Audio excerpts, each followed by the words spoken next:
I'm here. Let's do this!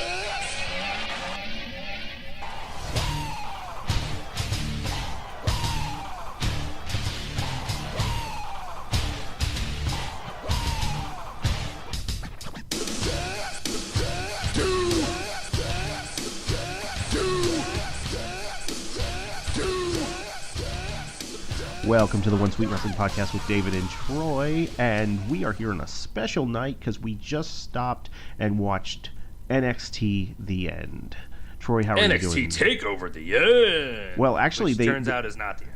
It actually revised the name. If you saw, it's the end of the beginning.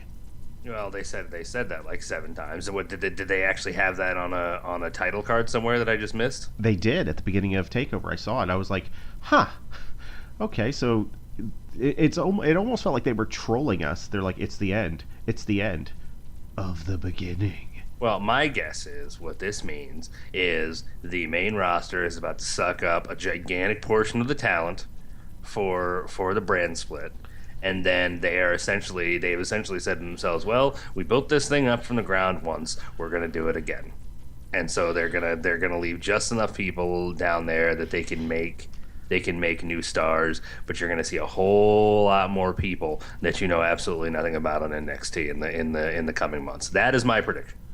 That's probably exactly what's going to happen because they do need to fill some gaps where I'm sorry to say this, but I'm wondering if Cody Rhodes isn't kind of kicking himself for leaving the company, knowing that with this brand split, he probably would have had a better station.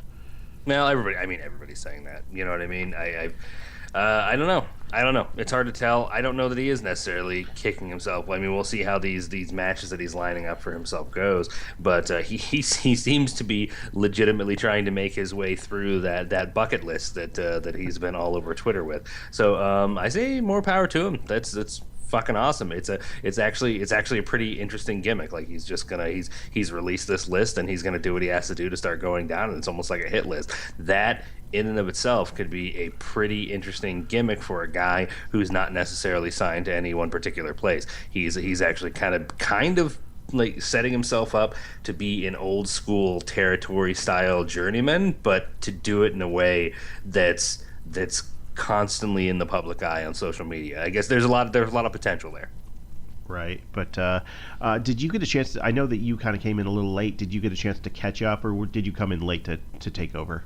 I came in right after the tag title match. So no, I haven't actually caught up. Or I should say, I'm sorry, I read up, but I didn't get a chance to go back and watch because we just finished the show and we pretty much hit record, right after we finished watching the Balor Joe match. Which I first, before we get into this, I want to take us back to last Thursday when I actually got the opportunity to go to an NXT live event here in the area that I'm living, and I tell you what, it was a lot of fun. It was a great time. I got to actually go backstage. I got to go to gorilla position and actually stand there. So that was a kind of a bucket list for me and a dream for me. Got to see some of the matches, but I just want to kind of run you down what I saw. I was not too familiar with No Way Jose, but he was the opener, and he actually got a really good pop. Like, people were really into his character and thought he was really good. I think he's still not the smoothest in the ring and kind of has a few things to work out here or there, but he has a lot of charisma and has some, I think, big potential. And he took on Tino Salvarelli, if you remember him. He's you kind of remember if you watch the Breaking Ground series. He was one of the ones highlighted in that, and the dude is he's a specimen. I'll say that he's definitely in shape. The woman I was sitting next to, I didn't know her, but I think my shoes got wet when he came out just from her drooling all over herself. Oh my god. Yeah, it was. She had that eye. Like, I thought, if anything, like, you're always wondering when that one loser is going to jump over the barricade. I thought she was going over the barricade to tackle this guy and try to take him home. See, the sad thing is that now we call those people losers. In the 70s, they called those people fans. Everybody was always trying to jump the fucking barrier. It was the thing. It was just a legitimate thing that people did. Not that I know, obviously, from firsthand experience, but boy, the way Cornette tells stories, they were just people fucking throwing themselves over the railing every chance they had. Yeah. After that, I got to see Carmella, who gorgeous in person. Like she's like no, this is just like I've seen her on just on television. I'm like, oh, she seems pretty, but to see her in person, I'm like, wow, she is a beautiful girl. But she took Would you on. say she's hot as hell? Because you can't teach that. I'd say she's fabulous. I'd definitely say that. But she won her match taking on Peyton Royce, which Poison was Ivy, essentially. yeah, it was not a good match. Really? Yeah, it was. There were.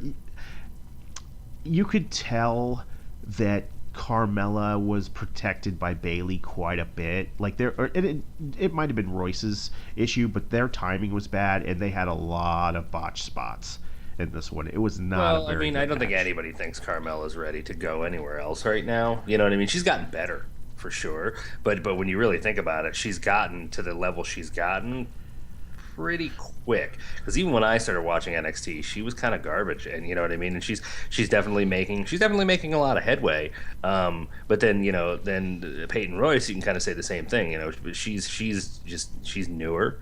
I don't know if she's newer to. I don't know her background before NXT, but she's newer to NXT and to the NXT style, and she's still pretty rough too. So I guess it. It doesn't surprise me that you say that. I guess maybe in my heart of hearts, I just hope that that Carmella was finding a way to elevate that situation. Yeah, it's who knows? They could have just had an off night, or maybe they were jet lagged because they flew in that day. I don't know, but it was definitely one of the weaker matches on the card. Next up, I got to see Ty Dillinger, the Perfect 10, and I'll tell you what, this guy got a huge pop. Great reaction from the crowd. People really, really are getting into his character. As a matter of fact, if I had to say, if there was an Intercontinental title in NXT, this guy should be holding it. Like he's very fluid in the ring. He's got great charisma. Very impressed with him. And he took on Buddy Murphy, who apparently is a singles guy now. He's doing his own thing. But my favorite part of this match was half the crowd was chanting, "Where's Alexa? Where's Alexa?" And in which Ty Dillinger put up a finger to hush the crowd and yelled, "She's at my house." And it was That's awesome. And it popped the whole crowd. It was a really good match. Ty went over on this one, and after that, I got to see the best wrestling match I have ever seen personally in person in my entire life, and that was the tag team title match between Chad Gable and the basically American Alphas and the Revival. I mean, this was fantastic, flawless, not a single That's botch. high praise. And I've seen, I mean, I haven't been to a lot of live WWE shows. This is my first NXT show, but this is the best match I can remember. And I mean, I've seen Bret Hart and I've seen Shawn Michaels, but this was the best match I have ever seen as far as back and forth complete wrestling, and definitely the best tag team match I've seen in years. Well, there are four guys who definitely gel very well together in the ring, so that doesn't necessarily surprise me.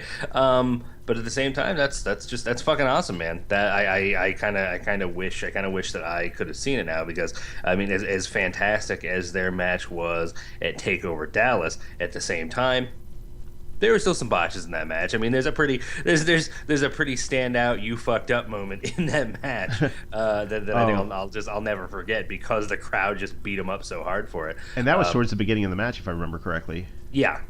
Well, yeah, and so a flawless match with those four would be pretty fucking fantastic to see. So, amazing match. Then they had a little bit of an intermission, and then the opener after the intermission was Angelo Dawkins, who I got to see backstage. He's a pretty big guy, but kind of a weird character. Like, I don't get him. He does that thing, I don't know if you're familiar with him, where he's like, he wears like two headbands and he's spinning, he's constantly stirring porridge, which I don't understand at all. I don't get it. Was he on NXT? Who was he? He had a match, I think, on NXT this week, and it just the thing about Angelo Dawkins is I think there's a reason you don't see him on TV much. I think he's got a long way to go. The few matches that I've seen, it always seems like whoever's with him in the ring really, really has to carry him, which is fine. You know what I mean? He might be newer to the business in general, and everybody's got to start somewhere. There's clearly a reason that he's there. Jesus, he already has more personality than Baron Corbin. Right. No, I don't know his background, but just by looking at him, as I would put a bet that he was a football player. It feels like it. Yeah. It feels like it. And he took on, and I'm gonna be honest, I'm gonna butcher this name because my Spanish is not great, but it was actually the in-ring debut for an actual show for Cia Alamas. Yeah, I don't know how to say it either. But he premiered on TV Takeover tonight, right? I think that was the other match that I missed. We can get to that a little bit later. But how was that? I knew nothing about the guy. I've only seen the one vignette that we did. I don't know where he comes from. I don't know what his indie background is. But I've read enough to know that there are people who are really hyped on his entrance. I believe El Sombre is his name. He's a lucha libre style star from Mexico. He was a mask guy, so it was kind of like that's why this whole thing has been in silhouettes. They've been advertising him in silhouettes for the NXT Takeover, but he had his first run. They did 3 shows last week. One was in Evansville, Indiana, one in Nashville, and the other one was in Atlanta. And he had his first run during that, and I'll be honest, this is tied for worst match of the show.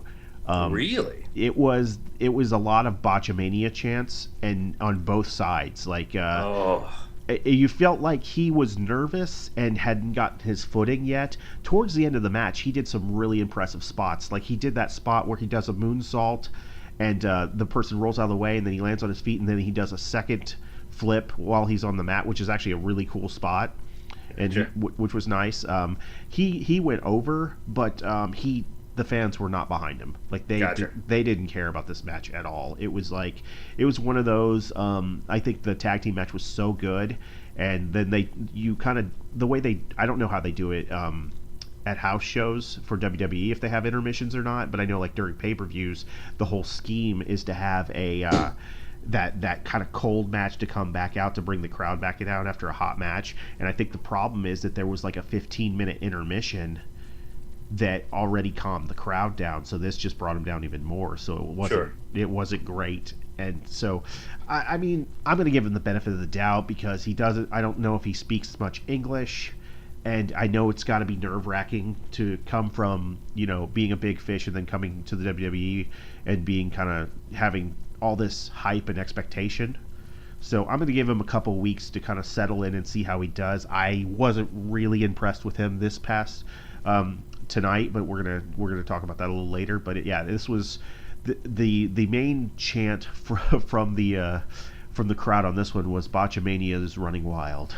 Well, it's two guys that nobody at least in the WWE universe, as they like to call it, know much about, and don't really have any sort of concern or care for coming in, so they have to show up and they have to put on a really good show, just as far as the product, as far as the wrestling they're putting on, to make people start to care. And I guess there's no opportunity for either one of them to naturally or to easily elevate the other. So it has to be all about good wrestling. And if you're telling me it was just a botch fest, then yeah, it sounds to me like they both kind of buried themselves, unfortunately.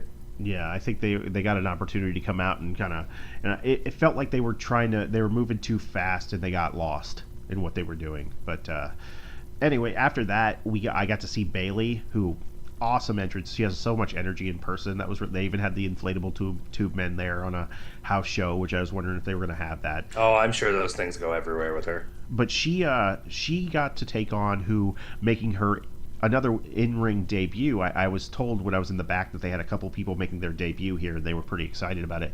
But Daria, if you know Daria, she was on this past year's Tough Enough.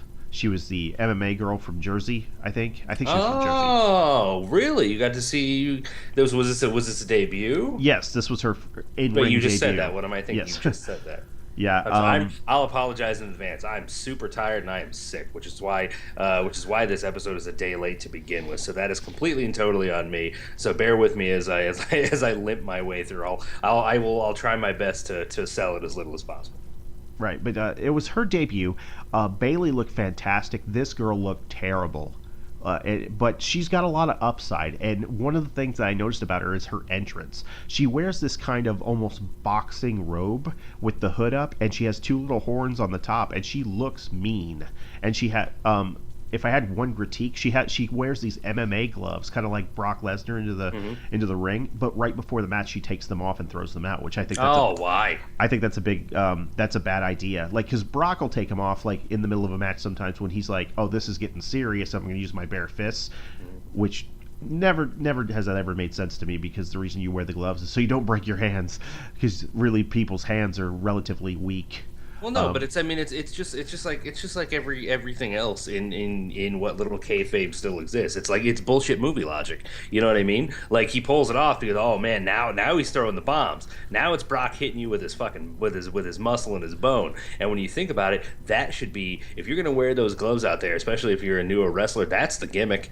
You wear those gloves and then you pull them off to finish motherfuckers. Right, yeah, exactly. It means something when he pulls them off, because he doesn't do it that much. And the fact that she does them, and I think everyone kind of felt that way. They're like, you should leave them on. And yeah. But she looked very, very green. Like, the worst part of her was they did this whole spot where she threw Bailey in and hit her head on the turnbuckle, and you don't see space, but I mean, where I was sitting, because I had front row seats, it was painfully obvious that when Bailey was putting her head into there, that her head wasn't coming near. She had her arm up, blocking it, but the thing was, it wasn't like her head was going into her arm. There was a good 6 inches in between her arm and her head as she went down. Like, it looked very bad.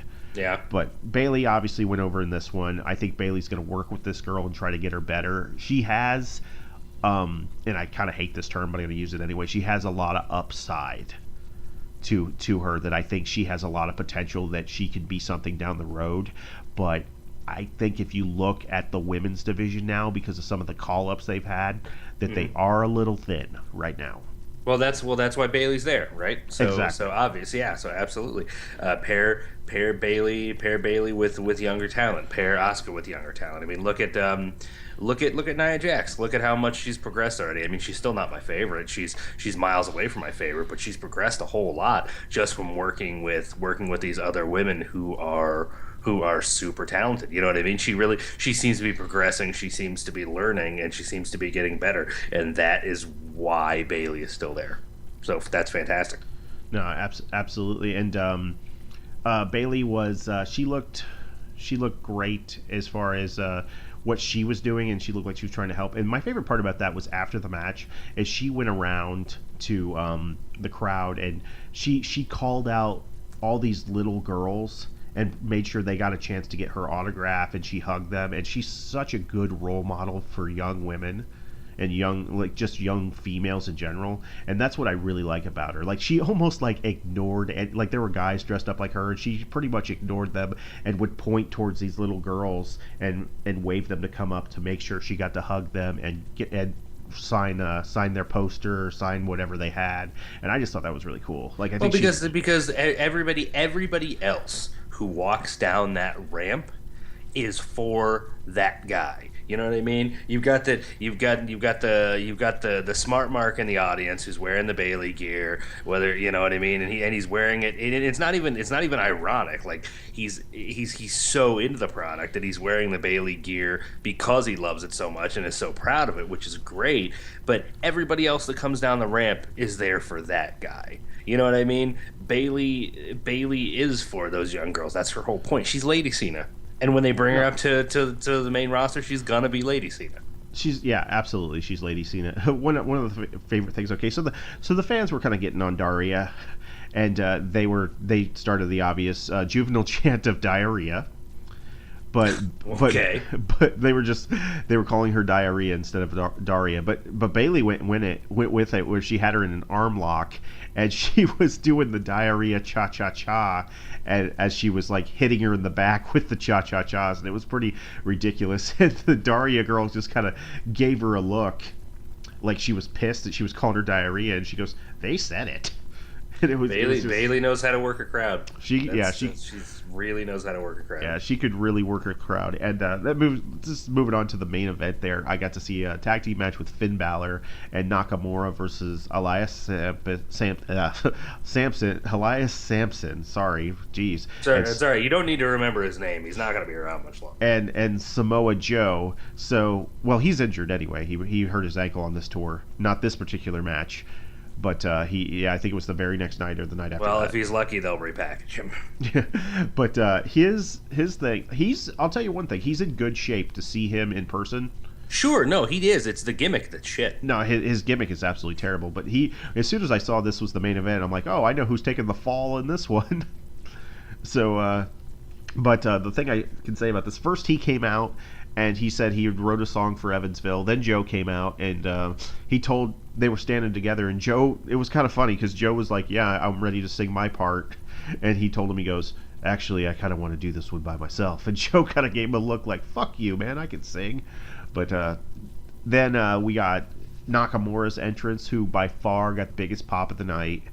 People just went insane for this guy. He has so much energy. Someone who speaks very little English connects with the American fans so well that it's incredible. It's natural charisma. It's something they haven't seen in WWE in a long time. And there are two guys that just absolutely just fucking effervesce charisma, and it is Shinsuke Nakamura and Enzo Amore. Like, they wake up in the morning bathed in it, and it's just so obvious. They don't have to say anything, and yet Enzo does and blows us all away. But that's beside the point.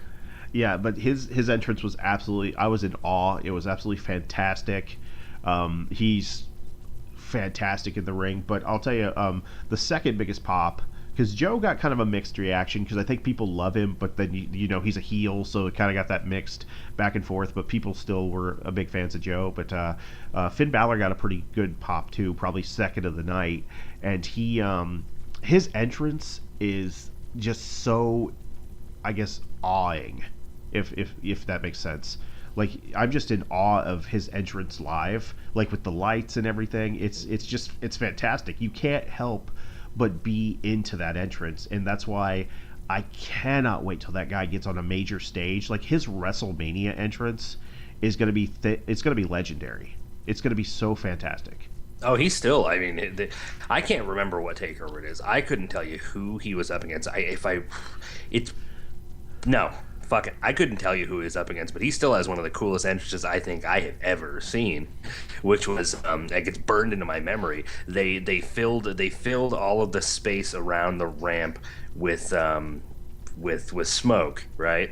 And then they had guys one at a time in his demon gear pop up and then drop back down underneath the fog, and so it looked like he was traveling, like he had, like, it just left it to your imagination. It looked like this demon was making his way around the ramp area at like ridiculous speed, and then he showed up at the top of the ramp, and it was just so fucking cool and eerie and ominous and awe-inspiring, like you said. I mean, it was fucking crazy, you know what I mean? And they just keep getting more and more interesting, and he has two separate entrances. Who else can you even say that about? He has two separate entrances, and they're both awesome. When he rolls in the leather vest, or the leather jacket, and the Balor Club T-shirt for smaller matches, I'm every bit as into that too. No, that's what he did on this one, and that's why I was so amazed by that. But because just the power of that entrance is incredible, which I have to say, on his way out, he was too sweeting some of the crowd,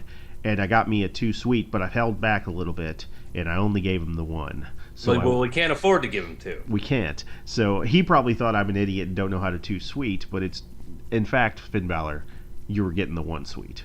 Well, listen, everybody who's listening to this right now, you tell your fucking friends, this show has been legitimized. This show just became the most legit fucking thing you have ever fucking listened to as far as professional wrestling podcast goes. Not true. But at the same time, you have now, Finn Balor has absolutely endorsed the One Sweet Wrestling podcast by giving an official one sweet with an extra sweet, because that's what he did. It's not that he gave you too sweet, David. It's that he saw you and he said to himself, that guy needs a little something extra, so what I'm going to do is I'm going to give him one sweet plus another one sweet. That's a good point. That's a really, really good point. So it was like a 3 sweet. Between the two of you, sure. I love it. No, we're very much legitimized. In fact, Nakamura knows who we are, and he definitely knows who you are. Oh yeah, he does. What, you want to tell him why? You want to tell him why I was a very happy boy on my birthday this week? Well, I saw a little post on the Facebook where Troy was he was wanting the Nakamura shirt. So I'm at the show, and I said, you know what? I'm going to get him the Nakamura shirt. I stayed in line to go over there, and I picked it up. And I said earlier that I was backstage. I was doing a little work back there where I got to talk to someone who works on the medical staff and kind of got to interview them. But she had come up to me, and she goes, hey, would you like me to get Nakamura to sign that? And I said, I believe I would. And so in the back, we went back there and asked who to have it to sign to. I said, well, I think to my good friend Troy, who has a birthday coming up. And so I made sure I got that in the mail the very next morning, so it got to you in time. So this is the first time I've heard this story. So you spent this time backstage, and I'm interested, one, in who all you saw while you were backstage, but two, now I understood that it was signed, and you didn't really give me a whole lot of specifics, but the way you talked, I was led to believe that she essentially took the shirt, left with it, and came back. Are you saying that you were taken into a room that Shinsuke Nakamura was physically in, and he signed the shirt in front of you? Okay, not exactly. I was in the hallway, and she was in the room. So because it was very busy. But yes, I was backstage way before the show. And honestly, I didn't get to. I met a few people. I didn't get to meet many people. Like I saw Carmella. I met. Well, sure. It's not like I mean, yeah. It's not like they're gonna tour you around the place. You know what I mean? That's for fucking Bobby Roode. Yeah, I met No Way Jose. Angelo Dawkins. I met him. That's how I was like, wow, that's a big dude. I shook hands and met one of the referees, but I'll be damned if I remember what his name was. He was before he was in his referee gear. Talked to him. Met a lot of the security staff. Met Adam Pearce. Just some good people back there. They were all very, very, very nice to me. I talked to one of the big security guys there, and he's in the military, or was in the military like me, and we actually used to do the same job, so we had a long conversation about that. I had mentioned that I had really wanted to be part of the production staff for WWE. It was actually a kind of a dream, and I got the look of, and I was actually told this. They said, "Oh, send me an email next time you send your resume in." There you go. So who knows if that was just them being nice, or maybe it was a legitimate thing down the line. But who knows? It's for me. I got to stand in gorilla position at a WWE type event, and that's a bucket list for me. So if nothing like that ever happens again, I'm pretty much set. Nice. Well, I'm glad you had fun, man. That's really fucking sweet. So while we're on NXT mode, do we want to talk a little bit about what we just watched? Absolutely. I just wanted to say, obviously, Finn Balor and Nakamura went over, and they teased a lot in the event I was at, and they teased Joe and Nakamura quite a bit in this. Like it's like every time they got in the ring, they barely touched, and it was kind of funny. Joe kept tagging Samson, and he was getting pissed. Like Joe he'd do the whole thing where he'd go around and about to lock up with him, and you got that anticipation of, oh, Nakamura and Joe, here we go, and then he'd come back around and just tag Samson. Joe is a great heel. Joe's a great heel. Yeah, and Samson he got to the point, he goes, that's 2. And Joe looked at him like, what are you going to do? But yeah, let's get on to the end. The end of the beginning. The end of the beginning. It's essentially that Smashing Pumpkin song from the 90s now, right? Yes. The end is the beginning is the end. So yeah, the what was it, from Batman Forever or Batman? It was. I think it might have been on the Batman and Robin soundtrack, and by I think I mean I know it is because I was dumb enough to buy that soundtrack when I was a kid. For that one song. 2 songs, actually, because there's the end is the beginning is the end, and then there is the beginning is the end is the beginning, and one of them is a slower tempo version of the same song. Yes, that's true. That's 100% true. But anyway, on the other hand, NXT TakeOver, the end. I was, on the other hand, just buying Batman Forever, so Kiss from a Rose was on my playlist. Oh, God. Seal is a thing because of that movie. Okay, so first match on the card, which I personally think was a mistake, and it was really solidified when Ty Dillinger came out, and he's over everywhere. Like, he's incredible, and people are really getting behind him, and I think bringing him out and putting him against a debuting character that people really don't know a lot about and really aren't that excited about. I kind of thought that when they brought, and like we said before, we don't really know how to say his name. I want to call him El Cena. El Cena? Yeah, because that's, or Scene? I don't. I would have to hear Corey Graves say it. That's all I can tell. We'll just call him El Cene.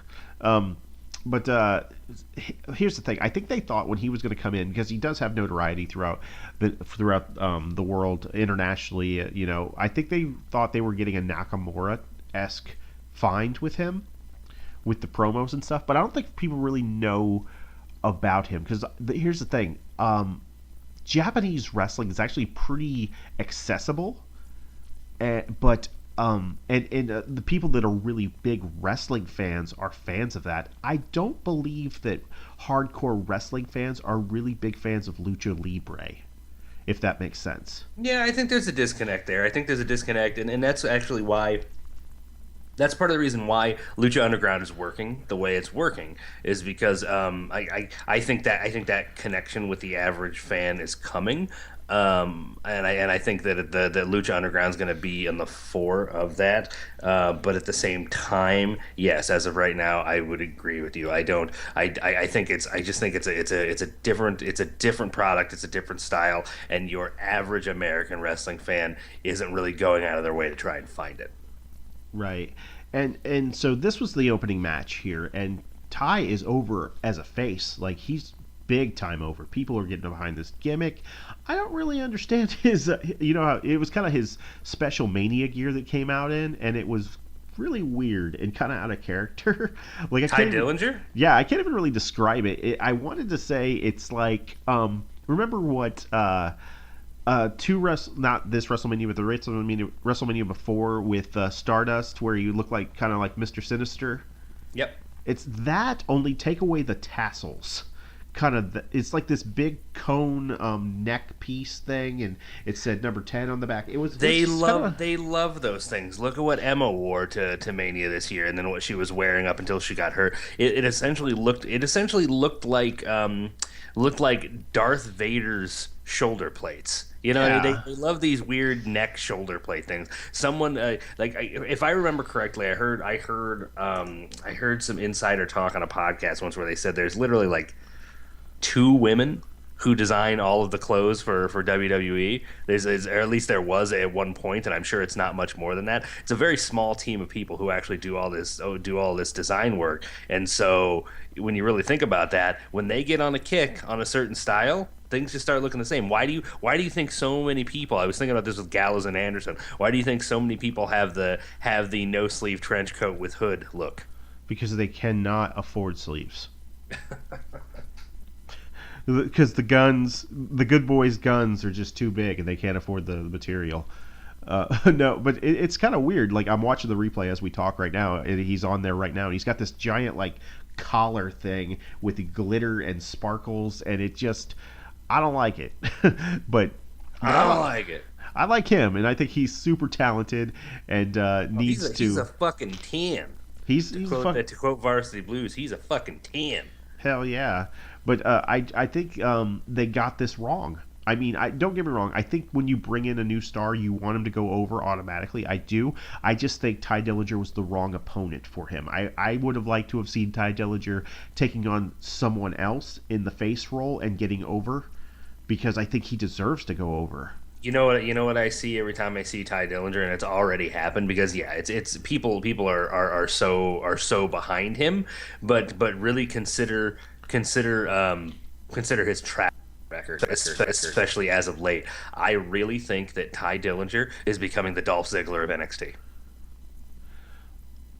I can see that as far as his record, as far as win-loss, but he's like recently I noticed on Raw, like let's talk about Dolph Ziggler, and people have given up on him. He didn't get a pop. He didn't get anything. It was crickets. Like, no one cared. Yep. But how long were we chanting "We want Ziggler" before we gave up? No, you're right. But this guy, I mean, his entrance, he's got a good gimmick. He's got really the 10 is, I think, has potential to be the new Yes chant. I don't know, man. I don't know. I just I don't know that there's much more to unbox in it than that. But I would say I don't see it being very long before you are agreeing with me. I just he is just getting constantly buried. He's constantly getting beat. They just won't give him a push. He's a utility player who has a gimmick that nobody thought was going to get over, and it's slowly getting over organically. So if you don't like the Dolph Ziggler comparison, then maybe I'll just call him Zack Ryder. I'll call him the Zack Ryder of NXT. I really do. I see it. I don't think this guy ever touches the main event scene. I don't, and it sucks. I'm not saying it's right. It sucks. It's fucking stupid. But I feel like somebody behind the scenes does not believe in him. I can understand that, and I probably have a little bit of I don't know, fandom glasses on because I got to sit through it and see how many people, because I knew of him and I was like, and I'd seen some people starting to cheer, but I had no idea how over he was until it's been in the last handful of weeks. Yeah, the last handful of weeks, he's just, again, it's organic. It's just been really organic. People are really taken to his charisma. They're taken to the gimmick. They've really been sort of going along with him with the 10 gimmick. Yeah, I think he's awesome. I agree with you. I think he's awesome. But I thought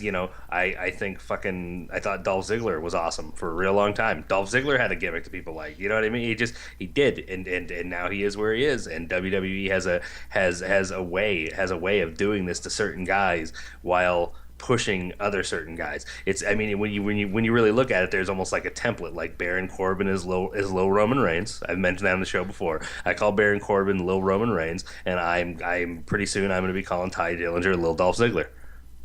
No, I can understand that. I think I'm hoping it won't happen that way, but you're 100% right. And just looking at probably what they're going to do with him on the main roster, because I can see him, because he's been there long enough, I can see him to fill out the SmackDown roster. And I actually have seen some lists that he's a possibility for the SmackDown roster. I can see him being one of those guys that you barely see. But this match, I will say, this match was much better than the one I saw with El Cena, as I'm going to call him until I can figure out what his name is. He did much better. I feel he's getting his rhythm, and it probably took a few matches to get that. But solid match. He went over with basically his finisher is a double knee to the face when they're in the corner. So interesting. I'll have to see it. Yeah, it looks very impactful, but it's one of those that you're like, I'm not sure if this should be a finisher or not. But he's a very good high flyer, and he's not like Ricochet or Neville, but he's good. I see. I can't get over it. All I see is the NXT tweet of him doing the Tyler Breeze laying on the ropes. That's like it's putting me off. Well, that's actually his thing. He's been doing that for years. Oh, has he? Yeah, that's kind of it's. So it's almost like it's hard for us to look at that, but it's Tyler Breeze. I can't even say Tyler Breeze took it from him, but the guy was doing it before. It's kind of like I don't know if you ever heard the story of. Do you remember Muhammad Hassan? Yeah. Who was he actually got really big heat sometime back in the back because someone told him. Because his finisher was the camel clutch, because they give every person of Arabian descent, even though the guy was an Italian dude, that gimmick of the camel clutch. And someone told him, they go, hey man, Eddie Guerrero's doing the camel clutch. You better tell him that's your move. Well, Eddie didn't take, so he went and told him that, because that's what he's like, hey man, that's my move. I need you to stop doing that. And what he did not know is Gory Guerrero, Eddie's father, invented that. So it didn't go over well. So that's it was probably funny. But it's probably the same thing that Tyler did it, not knowing that, this guy's been doing it, and I'm sure millions of people have been doing it. But yeah, that's kind of his thing. It's like CM Punk with the Hideo Itami and the GTS. Only I'm pretty sure Punk just flat out took that. Yeah, well, same thing with Daniel Bryan in the running knee. Yep. That was kind of a Nakamura thing, and the thing is, how long does anyone seriously how often does anyone come up with anything that's really truly unique, new, and revolutionary? The last time I can think of a move that it was just like, holy shit, that's amazing! You came up with that. That's so fresh and different, and I've never seen it before. It was Jake Roberts in the DDT. This is true. Now it's just about adding an extra twist to things. Well, you never mind. You know what? The curb stomp was pretty badass. I understand why they retired, but the curb stomp was pretty fucking badass.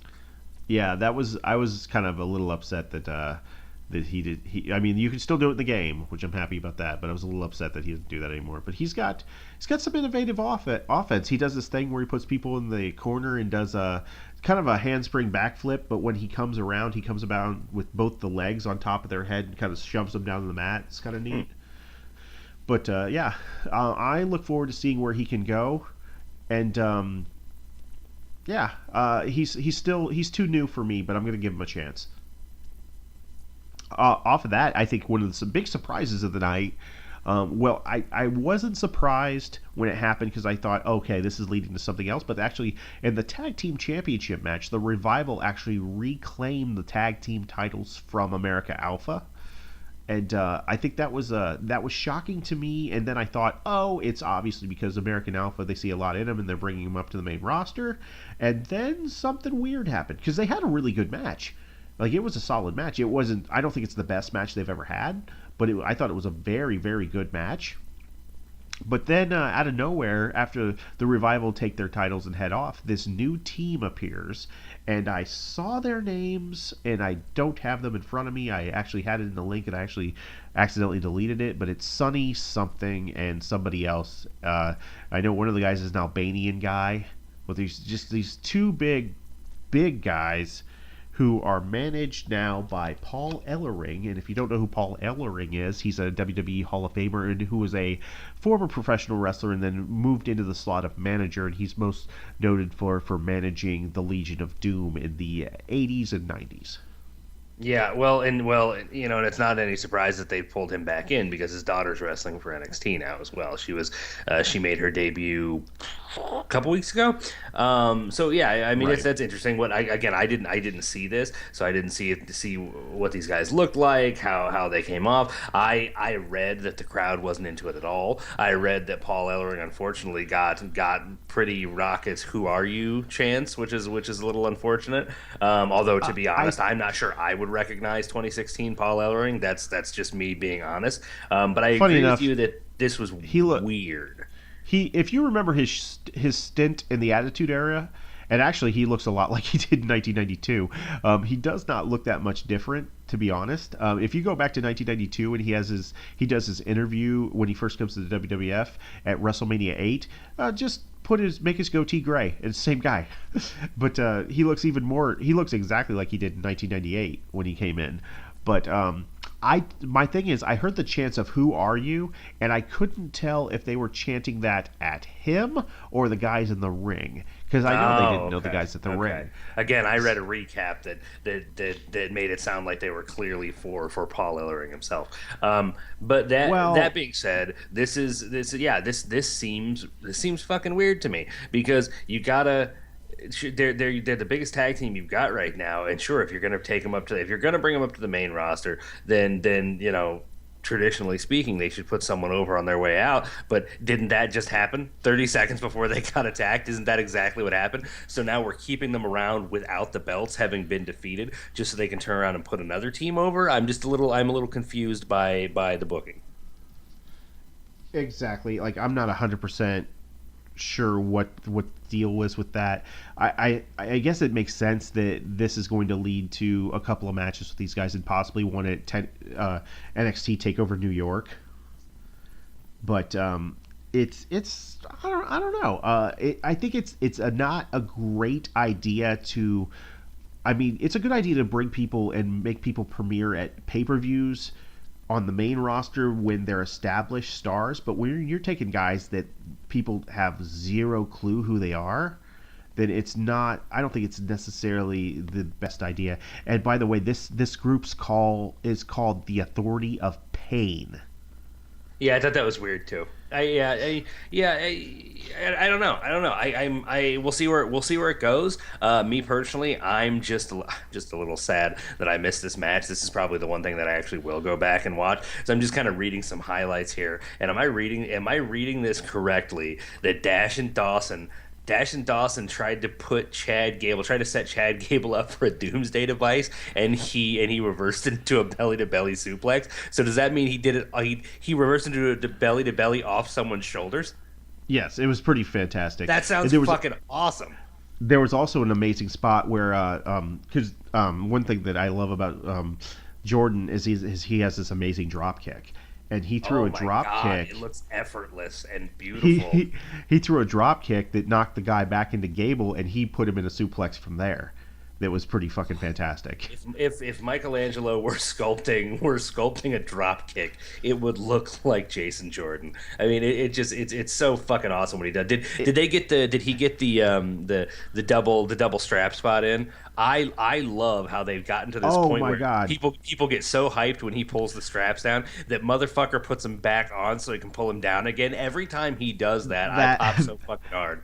that happened at the show. I forgot to mention that. That was so awesome. He pulled him down halfway into the match when he got the hot tag, and then they broke that up and did some things. And he came back in, he had him down, and he's going nuts. And then he looks around, he puts the straps back on and runs to the corner, takes them back off. It was great.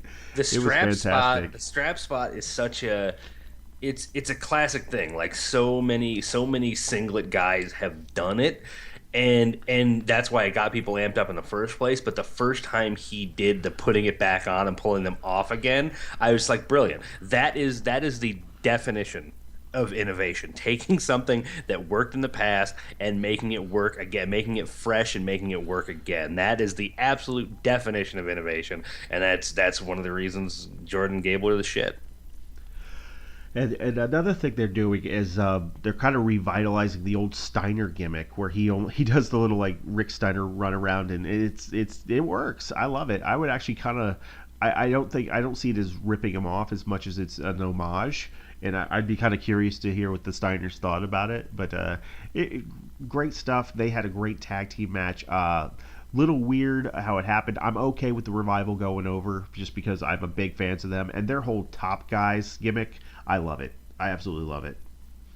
Yeah, no, they're a fantastic tag team. They've definitely grown on me, and if they're to be the guys carrying the belts for a while, I'm totally fine with that. Especially if it means that American Alpha gets to move on to bigger and better things. Because if you look at those two teams and you say who needs to stay here and cultivate up and coming tag teams, it needs to be the Revival. You need these two guys who understand how a technical tag team match works. They cut off the ring better than any fucking pair of heels that in fucking 2 decades in the WWE. They're just fucking textbook tag team wrestlers, and they're the guys who need to be there. Cultivating the newer, younger talent. Because really, at this point, one thing that we haven't really talked about and no one seems to mention, while this awesome feud that everyone's super into with American Alpha and the Rival is going on, who are the other tag teams in NXT?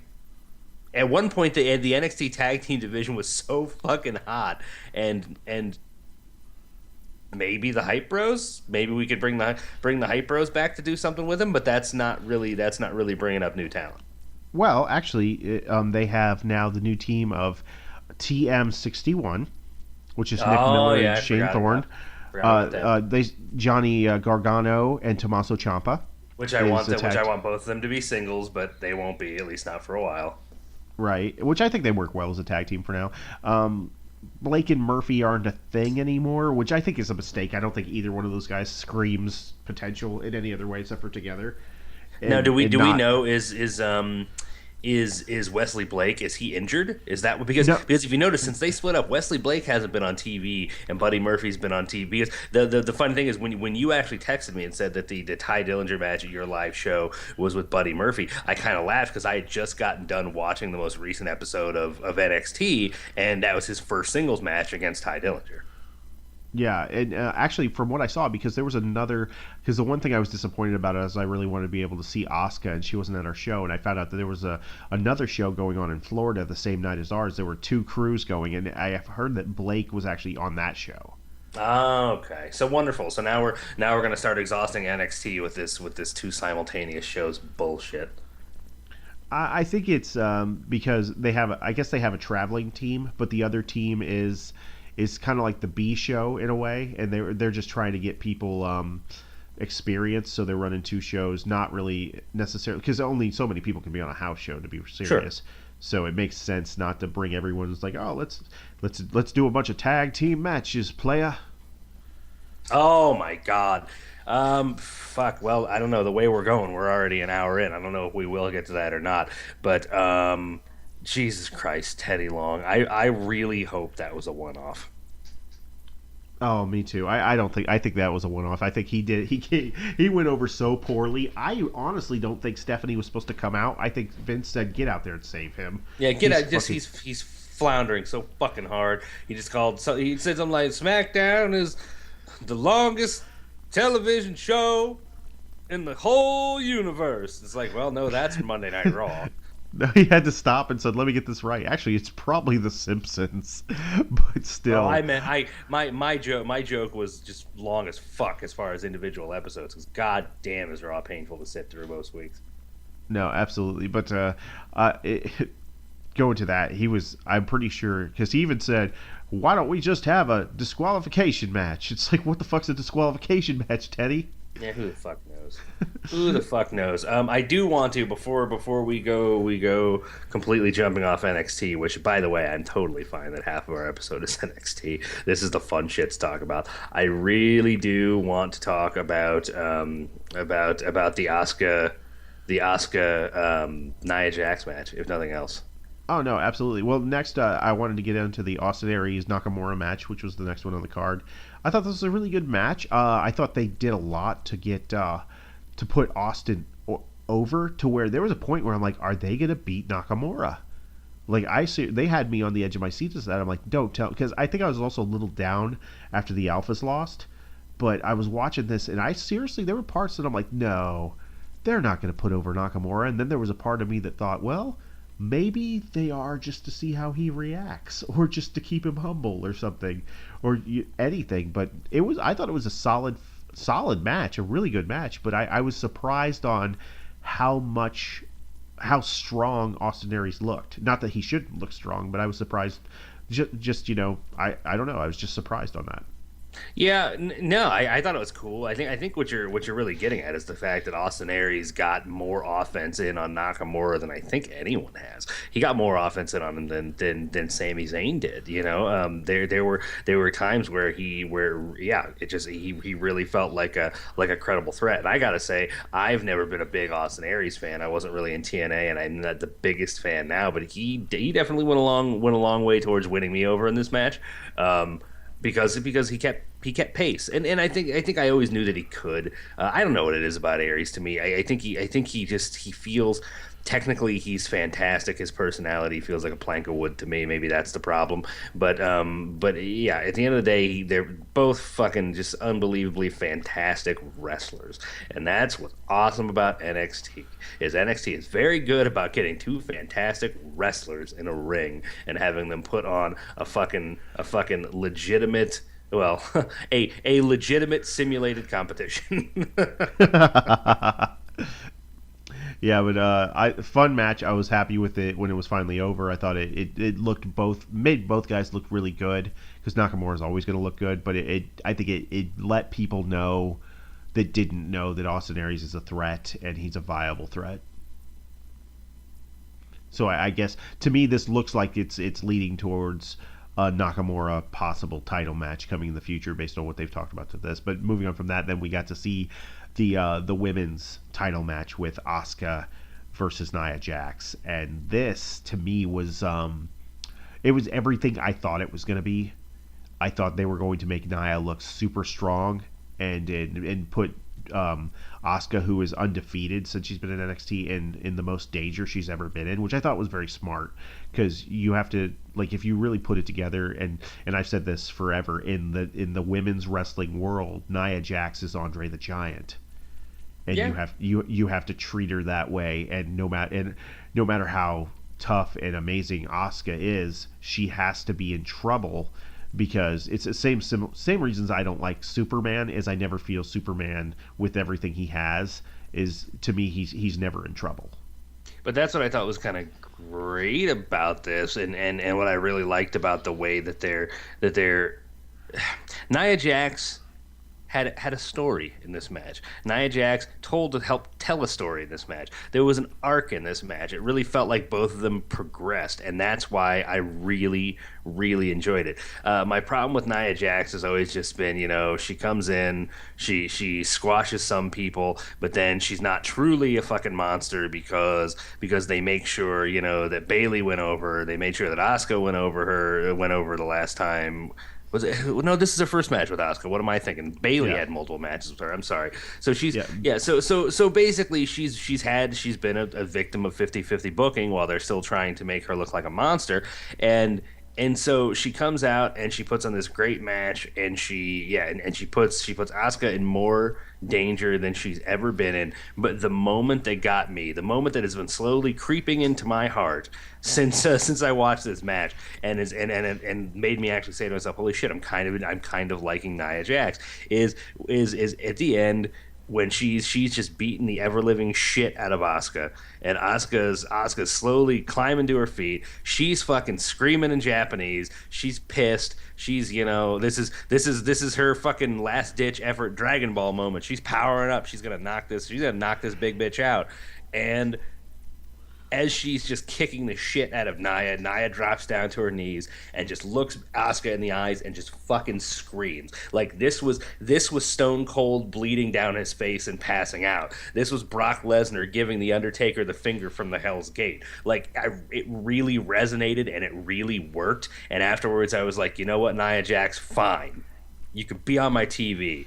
Could be on my fucking TV for the foreseeable future, and I'm probably going to start to enjoy it a little bit more. I still wish that you'd put a little bit more energy into your moves. You just try to give them a little bit more flash. When you do a leg drop, actually drop the leg. Don't just fall on people. But still pretty green. Aside from that, this endeared Nia Jax to me in a way that no other match she's done thus far has. No, absolutely, and I think I said it a while back that she's going to be the one that takes the title off of Asuka, and I think that's the perfect booking for it, and because she is that giant character. And to go back to what you said about her 50-50 booking, I think it was very smart the first time she took on Bayley and Bayley won, because if you go back and watch that match, the way she beat Nia Jax, Bayley, it was a desperation thing. Like she got her ass kicked the entire match, and then she caught her in a guillotine. Which, if you've ever done any grappling and stuff, when you get caught in that, there's a certain way. When you get caught, there's really no way out. And, sure. And that's how they played it. Is basically, oh shit, I got caught, and that was it. And so I thought that story was done very well. But she has basically squashed everyone else, and then putting her up against Asuka, who is the person who dethroned Bayley and has looked like a monster, and have her just basically destroy Asuka most of the match and have her lose in this fighting comeback. But I think that was the perfect call, and I'm absolutely agree with you with the whole screaming spot at the end was fantastic, and I thought it really brought her full circle to where I've known for a while that she's going to win the title, but now I'm to the point where if they do it at the Brooklyn show, I'm very much okay with that. Well, yeah, and I think the point I'm really getting at, and maybe I should actually finish a thought so that it actually makes sense. I think the point I'm getting at is that they brought her in, and it seemed like Monster Heel was the long-term plan, and I don't think Monster Heel is the long-term plan.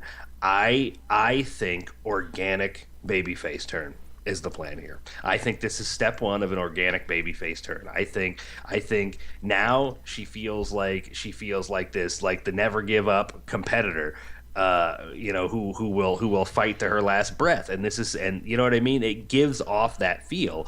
And I think, I'm not saying that she's turning face tomorrow. I'm saying that if you're smart, you get these little breadcrumbs. These are little things that are going to show you that at one point, she's going to have that moment where she puts it all on the line for X, Y, or Z reason, so that when she does take that belt, the crowd is behind her, not against her. I mean, listen, go back and watch that match again and listen. Has there ever been Nia Jax chants before? There were Nia Jax chants in this match. Not a bunch of them, but they were there.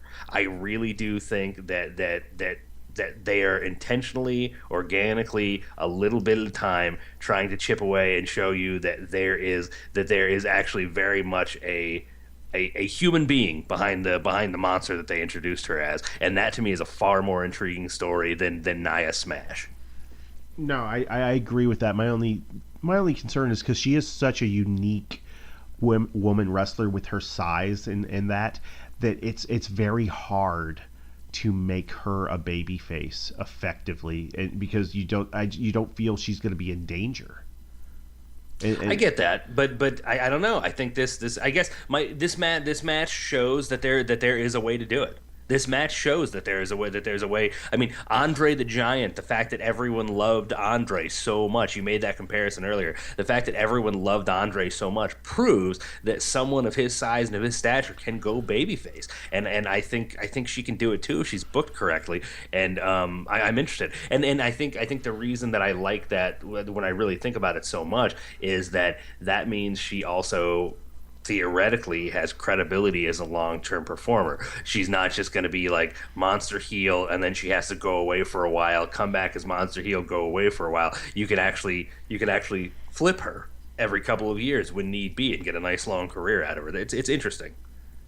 Well, I guess my only thought on that is I totally agree. Andre did work as a face and a heel, but Andre also had people like a Big John Studd or a King Kong Bundy he could work with that were physically imposing towards him. This would be, to me, if you put Andre the Giant in the cruiserweight division and tried to make him a face. But they exist. The women of her size exist, and they exist in professional wrestling. But I mean, really ask yourself that. Like, is that the plan? Is that the long term? Do they have someone else in mind? Do they have their eyes on somebody? Is there somebody in developmental? I mean, I don't know. Is there somebody that they could bring? If you end up at some point with Nia face champion, is there someone who you could bring that could make they could be a credible threat to her? I don't know. I don't know. I mean, there's always the possibility of Awesome Kong because she's not working right now, if you remember correctly. Yeah. But also there was a female in TNA that I don't know if she's still there or not. But I don't know if you remember the woman named You're thinking Havoc. of Jessica Havoc, and she is not there. What a lot of people don't know is Jessica Havoc actually had a tryout at NXT as well, and it just didn't work out. Mm-hmm. Yep. Yeah, Jessica Havoc is great. She's fantastic. I don't know who she's actually working with now. I think she's just traveling the indies. But yeah, I think Jessica Havoc would be a really interesting matchup for Nia Jax once Nia becomes a bit more established. Yeah, but okay, moving on from that. So Asuka goes over in a hard fought match, which I thought right call, but yeah, like you said, it did a lot to improve the fans' personal preference, I guess, of Nia Jax. Well, think about this. We just spent 10 minutes on Nia Jax. Would we have spent 10 minutes on Nia Jax a month ago? That's what I would end my argument with. We would have called her Rock Cousin, and that was a bit about it. But then, okay, so after that, we had the main event, first ever cage match in NXT history, as Samoa Joe defended his title against Finn Balor. Finn Balor had a nice little different paint getup. I liked it. He came out as the Demon, and for the first time, the Demon was not triumphant. Was it the first time that he lost as the Demon? Yeah, wasn't it? That's kind of been his thing. Like when he's unbeatable as the Demon. This is the first time that he lost at that fashion, and I think I felt like you texted me right before something about first time ever, 2-time NXT champion, and I feel that if he would have come out in just Balor Club, you would not have texted me that. Like I think it was a subliminal thing. That's actually that's an excellent point. I didn't think about it. Yeah, you're right. He was coming out in the Demon gimmick, and that's when I posed the question to you. Yeah, you're 100% right. I think this match was good. It was solid.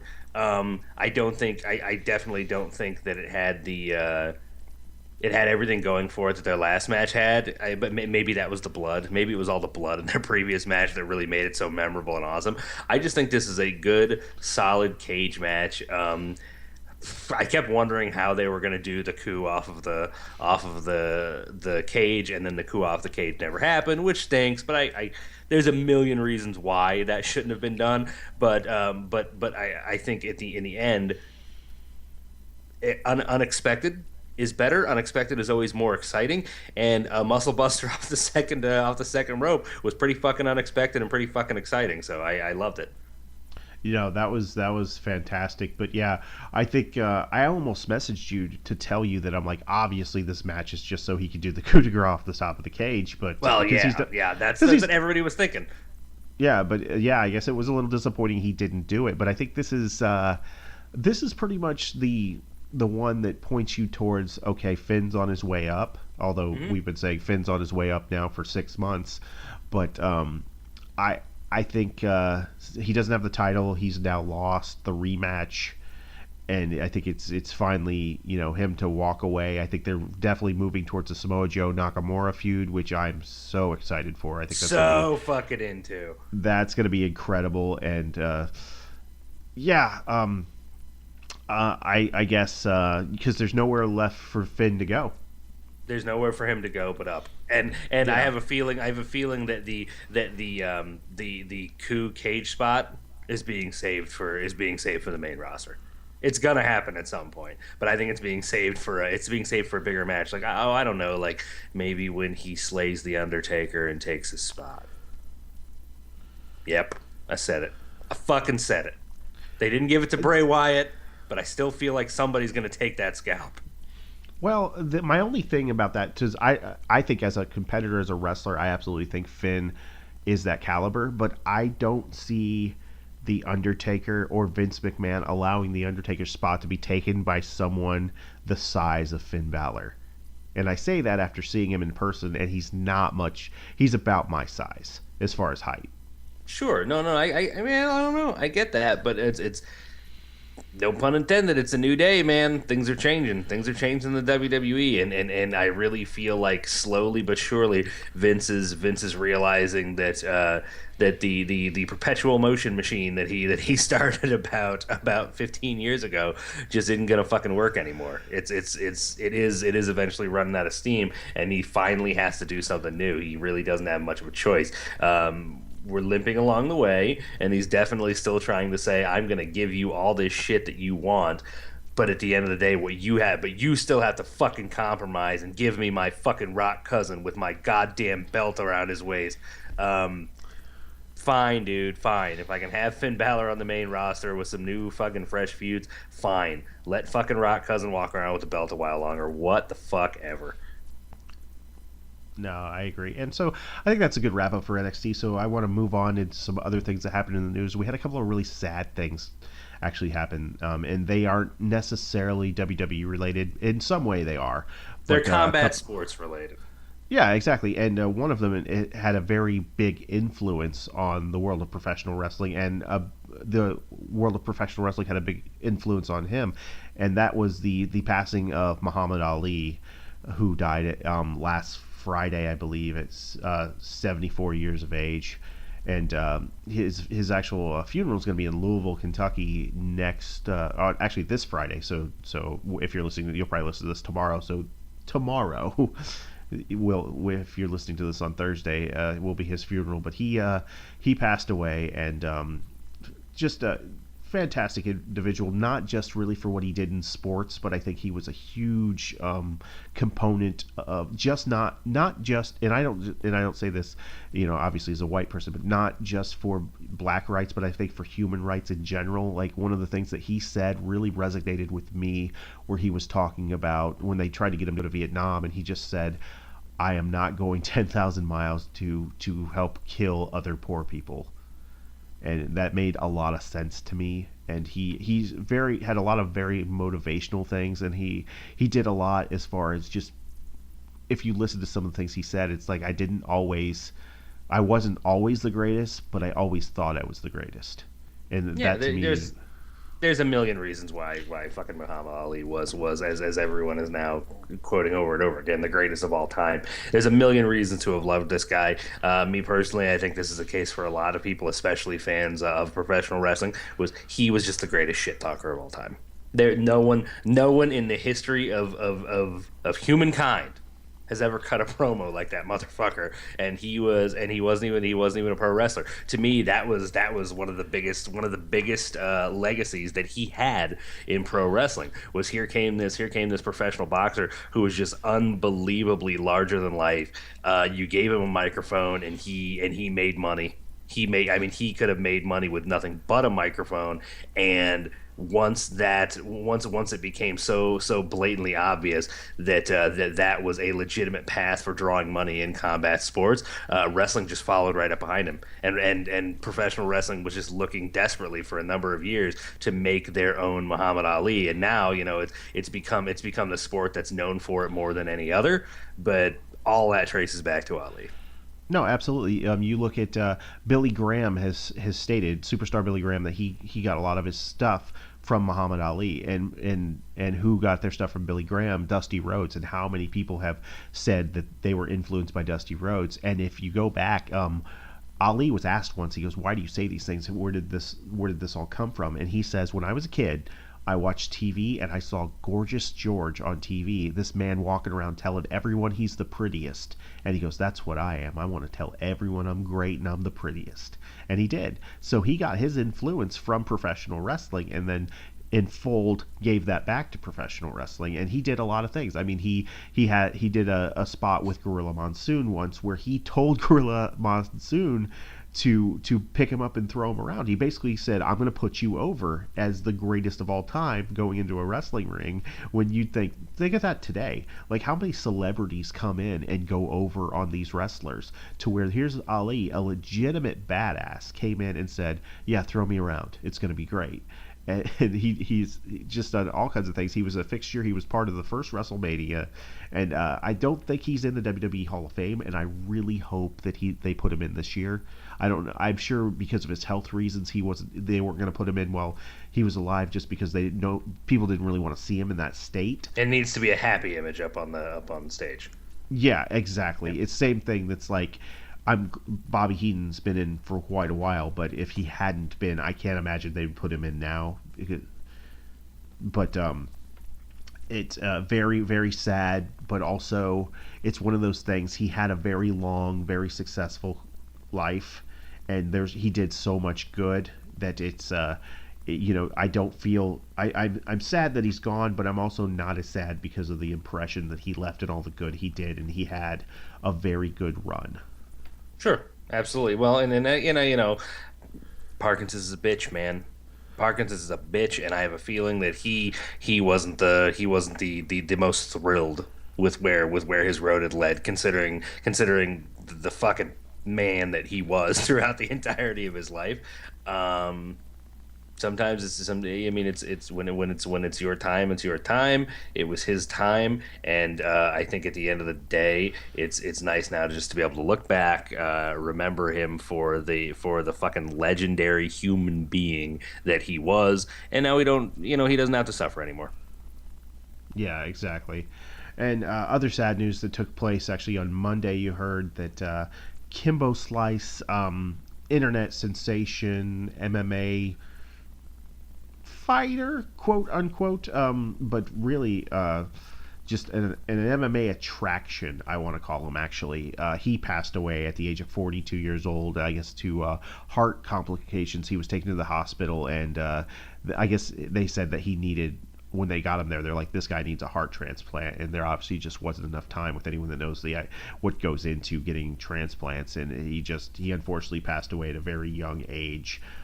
He was probably not known as the greatest MMA fighter in the world, but he was like pro wrestling for MMA. He was a huge attraction, huge ratings. His last fight, which everyone talked about being the worst MMA fight in history that's ever been on television, still drew a ridiculous amount of ratings. And no matter what this man did, he was talked about. He was a social and pop culture icon in the short time he had. If you go back and look at his history, he's had quite a life. Growing up in Miami, in the kind of the project areas, starting this backyard fighting. He was a bouncer at a strip club. He was a bodyguard. Then eventually just moved into MMA, and unfortunately he passed at the young age of 42 years old this past week. Yeah, I think you pretty much put it the best. He was an attraction.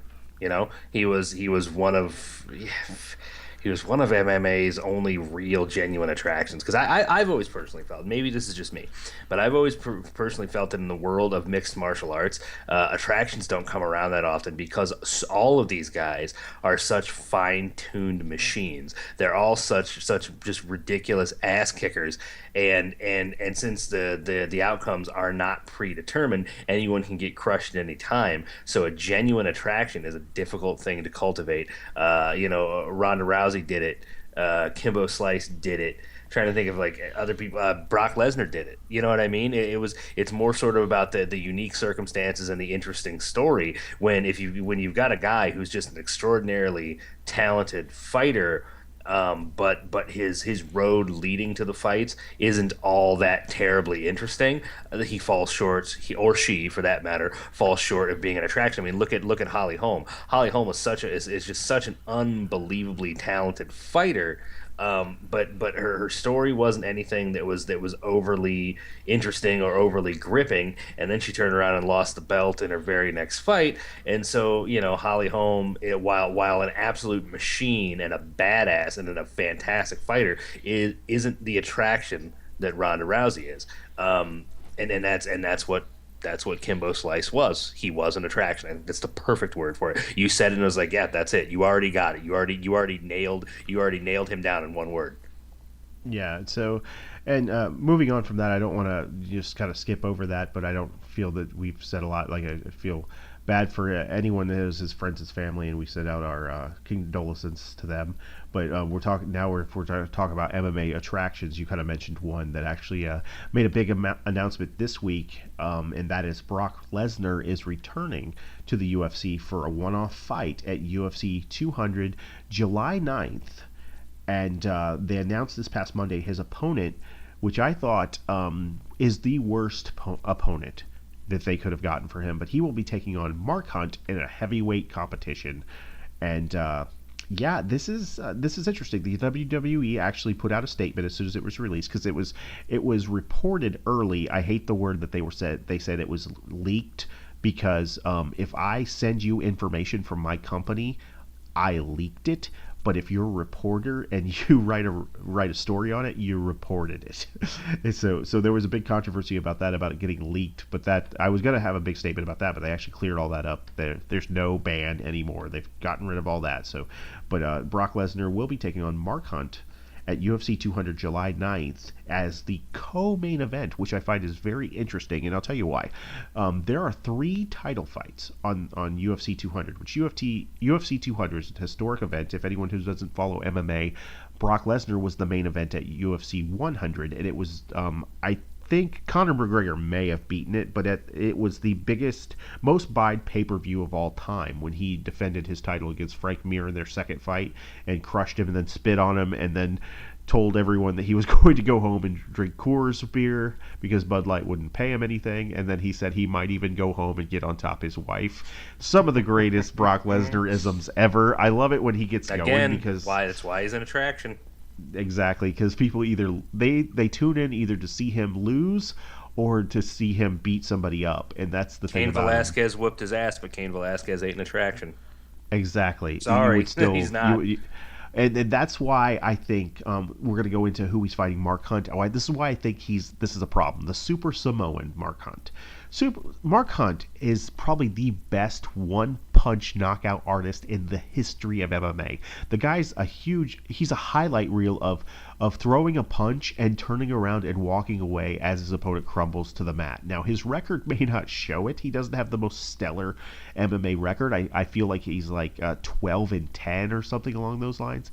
But anyone who's fought him will say, I have never been hit as hard as Mark Hunt hits. He's ridiculous. Now, he's not very tall. I think he's 5'10 and 265 pounds, so he's not a tall person and doesn't have a huge reach. But one thing that if you look at every single Brock Lesnar fight and you go into listening to some of his training partners, Pat Barry being one, who's a former UFC fighter and kickboxer and current manager slash not that this really matters, slash boyfriend to current UFC strawweight Rose.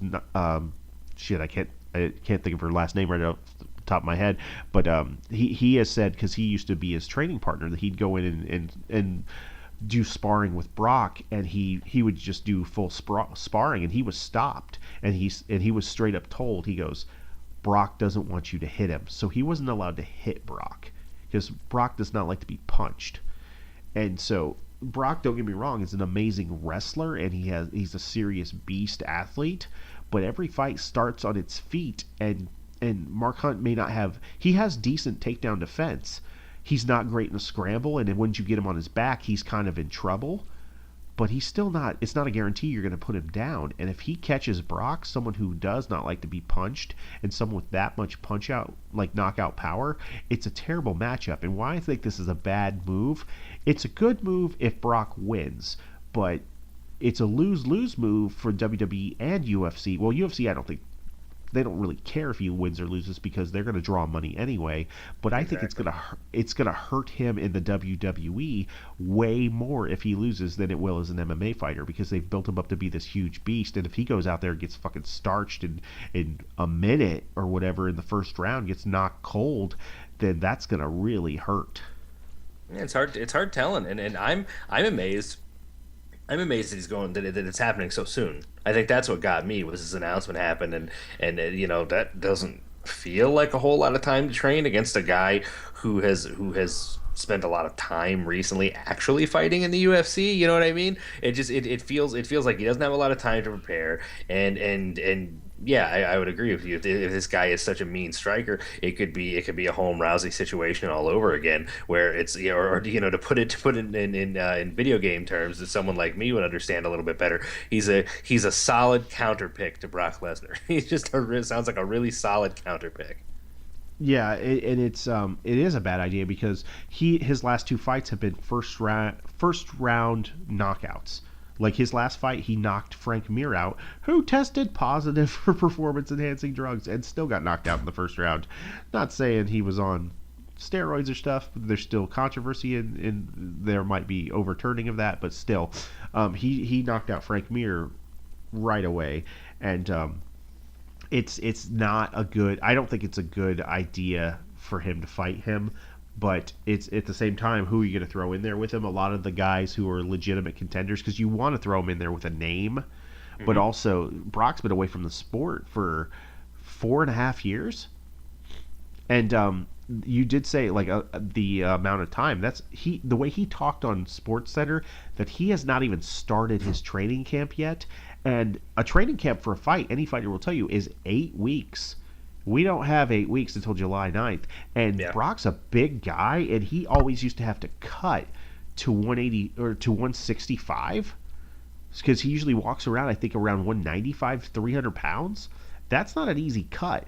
So 195 to 300 pounds. Holy shit. I'm sorry, 295. 295. My fault. But that's not an easy cut. And if you're worried about making weight, how much worried are you about technique? And now he's wrestled so long, I'm sure the guy doesn't need to practice his wrestling, but what he does need to practice is his striking, because he does have an 81-inch reach advantage. That's his reach, which is a pretty substantial reach in the UFC. I think the only one with a bigger reach is actually John Jones, who's got ridiculous arms. I think he's got like an 84, but if he learned to strike and use a jab, he could actually keep Mark off of him, and then when Mark rushed in, hit him with a takedown. That would be a good plan. But if you haven't been using any striking or practicing any striking, and it's a known fact that you don't like to get hit, and you won't do a training camp where you get hit, and he even said on ESPN, they go, how much sparring do you do? And he goes, surprisingly very little. It's a terrible idea. I think this fight is going to do exactly what it's designed to do, though, and I think it's going to do what it's designed to do for both companies, especially if Brock loses, because it's not like Lesnar's never been beaten.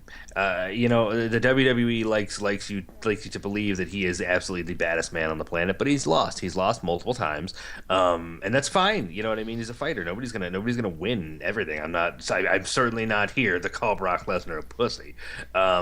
he is an absolute fucking monster of a man, but they just, they don't really bring up his win-loss record on WWE television. They do that very intentionally. So his return to the UFC, regardless of what happens, if he loses, you don't have him on TV for a while. It doesn't matter. You've still reinvigorated his image as probably the only really legit tough guy on the roster, right? And if he does lose, then look what the UFC just did. They just made a star out of Mark Hunt, a guy that you're telling me I didn't know who he was. The guy that you're telling me though is already a legitimate badass, is a fucking certified knockout artist, but isn't an attraction. Well, one way to take a step closer to a proper money drawing attraction is to knock the fuck out of a proper money drawing attraction. Well, that's kind of not false, because Mark Hunt is an attraction. If you're an MMA fan, you're very well you know who he is. He's a big deal. Like, Mark Hunt is synonymous in MMA for his knockout power, and his fights are just amazing. Like, people love to watch him fight. But attractions are people. Attractions are people who transcend their individual genres. Now, if you're an MMA geek, sure, I totally get that 100%. But I'm telling you that the layman, the people that you need if you're going to draw real serious money, the people you need interested in this, the layman does not know who he is. The layman knows who Brock Lesnar is. The layman knows who Dwayne Johnson is. The layman knows who Steve Austin is. It's that is what makes someone an attraction. That's what makes someone iconic to that level. And don't get me wrong, this could be it. This could be what elevates what the start of the elevation of this Mark Hunt gentleman. He sounds fucking awesome. He really does. When we're done, I'm gonna go look up some of his fights because I'm very interested. If this guy is that badass of a striker, I'm just saying that I don't think the average person knows who he is, and I think that's kind of a prerequisite for being an attraction. No, that's true. He's also on the older side. He's been fighting for a long time. He did a lot of K1 as well as MMA, so he's 42 years old. He's actually got a really great story about being in the UFC. He was part of Pride, and UFC bought Pride, and they were just going to give him money and buy his contract out, and he said, no, I want to fight. And he came in his first fight in actually Indianapolis, when the UFC came to Indianapolis one time, and he actually lost pretty quick, got caught in a submission, but he still had a few fights left on his contract. And after that, he went on a tirade of just beating people, and he worked really hard to get better. And he actually worked himself up. He got a title shot, but it was for an interim title, and he lost. He went in there it was like a few weeks' notice, and he's a bigger guy. He's from New Zealand. And but his nickname is the Super Samoan. It's kind of he's kind of amazing, and he looks like a Samoan. Like he could be a Rock cousin. But he went into Mexico City on like a few weeks' notice and fought, and ended up getting beat. And if anyone knows anything about Mexico City, is the elevation there, and it's really hard to do any type of sports there without acclimating yourself to the environment. And he went in there with no fear and did pretty well, and then got caught. But a super talented guy. I think it's a terrible matchup for Brock. We'll see how it goes. I see it's a lose for the WWE, as far as, because they already put out in their statement that Brock will be at SummerSlam, which, yes, is it's about a month and like 20 days past. Or not even that. I think it's on the 20th. It's confident. It's confident booking, is what you're saying. It's very almost on bordering on cocky.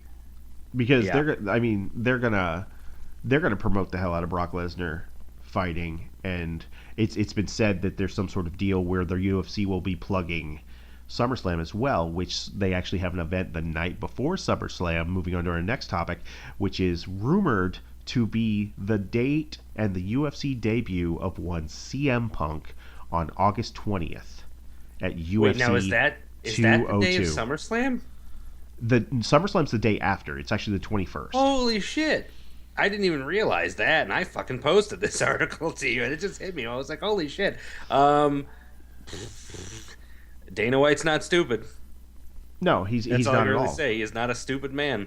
Now, I still think, again, this is kind of this is kind of the hype train for CM Punk and the UFC getting started back up. I think what nobody is really talking about, again, somehow we found our way off of the subject of how ready is he?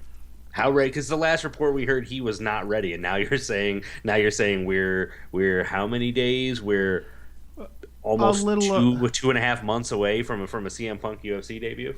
That's what it's looking like, and I think, personal opinion, I think because people have been talking so much, I think he's kind of pushed himself into kind of an "I'll show you" mode, and I think he's in that because he's always said, I'm either going to go in there and kick somebody's ass or get my ass kicked. And I think we've all kind of thought, well, you're going to go get in there and get your ass kicked. But I think he's at that fight or flight moment, and he's decided, I better fight. Well, Now, let's keep not in say- mind that is where CM Punk excels. I will say that for him, that is where he excels. When you put him in a situation where his options are be embarrassed or spite the fuck out of people that hate him, that is where he excels as a human being. So that interests me. Yeah, and it's not, you never know, because Mickey Gall could come in there overconfident. Because perfect example, this past weekend we had a middleweight title fight between Luke Rockhold, who was thought to be one of the greatest, like he just won the title, but it's thought to be he's one of the most talented fighters to come down the way since Anderson Silva. They're like, he's just phenomenal and all this, and he took on Michael Bisping, who's been around for about 10 years and has never received a title shot, and got one on 2 weeks notice because another guy got injured. And they thought this was basically going to be a throwaway match because they fought a couple years ago, and Rockhold knocked the fuck out of him and choked him out real quick, and it wasn't even really a contest. And Michael Bisping came out and caught him in the first round, knocked him out, and he was like a plus 600 betting favorite. Rockhold was, so no one thought that was going to happen. So anything can happen in combat sports. So I'm not going to be the guy who says, he's obviously going to get destroyed, because as much as I have my feelings on the fact and how I don't feel he deserves to be fighting in this organization at this level, especially in your first fight. I don't truly know what he's been doing. I don't know how he's going to perform, but I'll tell you one thing I am going to do. I am going to tune in to watch it, which is And again, all. That's what all they want. That's exactly what they want. So they win Yep. that. So I mean, you look at this. The next few months for the UFC it's going to be big box office, and it's going to be big box office because of two guys who are existing in both worlds, in the world of professional wrestling and in the world of mixed martial arts, and it's pretty fucking awesome. But that's shit like that makes you an attraction. Put Dwayne Johnson in the fucking octagon. Yeah, and this could go two ways. It could go a win-win to where both WWE or / ex-WWE guys win their fights and look legitimate and helps the WWE brand. It could also go the way of both of them getting destroyed, making the UFC looking way stronger and the WWE looking really weak. But as the UFC falsely says, and oh yeah, by the way, check out SummerSlam tomorrow. Well, if CM Punk does, if the clouds open up, again, I know how everybody feels about this, and I can't say I don't feel the same way, but if the clouds open up, the sun shines down, and CM Punk knocks out Mickey Gall, how long do you think it'll be before Vince McMahon picks up a phone? Yeah, that'll be absolutely true. There's also rumors that they want this Brock deal was also a way to possibly get a Ronda Rousey WrestleMania appearance. Jesus, you would think as much as she loves professional wrestling, as much as she loves WWE, and her current standing, just needing that comeback story, needing that exposure. You would think that they wouldn't need. I guess you know what it is. She's probably chomping at the bit. It's probably UFC that's holding that back. So I get what you're saying. No, absolutely. I think that because Dana even said, because they were trying to do a match this past year, and Dana put the kibosh on that. He's like, no, she's never going to compete in a WWE match. But I don't know. I think she's hurting her star power because she's staying out of the limelight. She's doing, and anything that she has done has been very, very negative. Because Paige, I don't know if you're familiar with Paige, who was on Dancing with the Stars and got second place. It kind of blew up, and she's a middleweight, a strawweight with the UFC. Beautiful young girl, super talented. She's actually she's a trained dancer and did she got a couple perfect scores on Dancing with the Stars. Not that I watch it, but I've heard from people, and people were very high on her. And she told a story that she was on a Reebok shoot, and Ronda came up to her and screamed at her, saying just because on Twitter she congratulated Holly for beating her and called her a fair weather bitch, and people are talking that she's just mentally unstable. But the fact that she stayed away since she's been knocked out, has not been very vocal at all. She's been doing these movies, and then recently she just said that she might not even come back until January. I think she's hurting her star power, and it's also kind of putting up the idea of maybe she's not that interested in MMA as much. And I think we'll really have to see, because I personally don't think she's a great actress, and I think that if her movies bomb, then she'll be coming running back to MMA or trying to do something to help her star power, because I can't imagine at that age, when I think she's around 28, that you have to be thinking about a way to make money that doesn't require you to get punched in the face. Yeah, you know what? I would actually disagree. I think this is absolutely the smart move. I think it became apparent pretty quick after her loss, especially after the interview. I can't remember, was it on Ellen? Whoever she gave that interview to, I don't fucking remember. But she gave a TV interview about considering suicide after she lost and all that, and I think it was all legitimate. You watch it, and I think those are all legitimate things that she went through and is continuing to go through. And I think sitting back and waiting until she's ready to come back as the Ronda Rousey that became the cultural icon that she did, until that person's back, it would be fucking stupid for her to keep throwing herself in the public eye. She'd be like fucking Hulk Hogan. You know what I mean? Going around making these sad, pathetic attempts at getting back in the public eye when no one wants him, as opposed to just going away and staying away until that wound can heal up a little bit, and then coming back when it makes sense, and having that really good, solid, engaging comeback story. I think she's absolutely doing the smart thing, because then if she can come back as she can come back as that focused machine, but with a new very visible humility tied to it, that is a fantastic story. If she comes back as like a psychologically broken person who can't help but be a bitch to everyone that she meets, that's what's going to hurt her star power. I think that unstoppable Ronda Rousey character that she was is dead. I think the second she realized she's vulnerable, because she even said in an interview that she goes, I just can't admit it to myself that I've lost. And she said that was the hardest part, thinking the idea that she always knew she was gonna retire undefeated, and now she can never do that. And she said that's the hardest part. And I think I'm not saying that she needs to be out in the public eye doing all these interviews. I'm saying you see fighters in the crowd going to MMA events. You don't see that. So I think it looks like she doesn't have the passion for it anymore. And all these, they try to keep it up. It's like, oh no, she's out there, she's training hard. But if you look, they're showing these clips as they're talking about, like these clips of her training, and they're old clips. They're not like anything recent. So she might not have the passion, man. She was psychologically crushed, and that's the truth. You know what I mean? I'm sure she's considered every single option under the sun. I'm sure at some point she just stopped and went, well, you know what? I made my impact.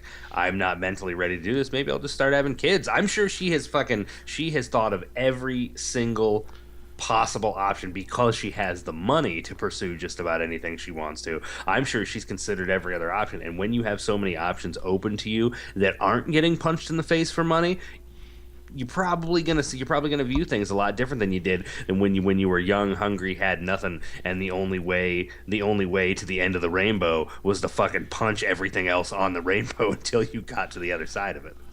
Right, but I guess I look at it this way: is we go back to someone else we talked about earlier in the show, and that's Muhammad Ali. Is that man was not undefeated. He went through a lot of trials and tribulations in his life. He was kicked down not just by fighters, but by the government itself, and wasn't allowed to fight in the prime years of his career. And he always came back, and losing his career, losing fights were motivations for him. And I think that's the sign of a true champion. And I don't know. It's almost like someone who it's like a bunch of kids and you have the kid who has the basketball and they're the best player, and then someone else comes in and beats them in a game of one-on-one, and they just get pissed off, pop the ball, and go home. Well, sure. I guess I would argue that she's not old, she's not dead. Give her. I would say. I would just say give her time. I think it's so. I think it's so easy. It's so easy to have a negative opinion of her because she made it pretty fucking easy to have a negative opinion of her. I honestly, man, you really think about child actors. Think about celebrities whose star rises entirely too fast. Everybody, every single person on the face of the planet was constantly feeding this woman the rhetoric that you are the baddest bitch on the planet Earth. No one is ever gonna fucking stop you. There's no one they could put in the octagon with you that could shut you down. It had to at some point. It had to fundamentally change her psychology on a base level, and now that reality has completely and totally been shattered. I'm just saying it's some people are going to handle it better than others. That's the truth. I mean, you can compare her to Ali all you want. She's not. She's not Muhammad Ali. He was a once in a lifetime personality. And even though Ronda Rousey is definitely an attraction and has the potential to be like a legitimate cultural icon, Muhammad Ali is a guy who people are going to be reading about in the history books when you and I are fucking long turned to dust.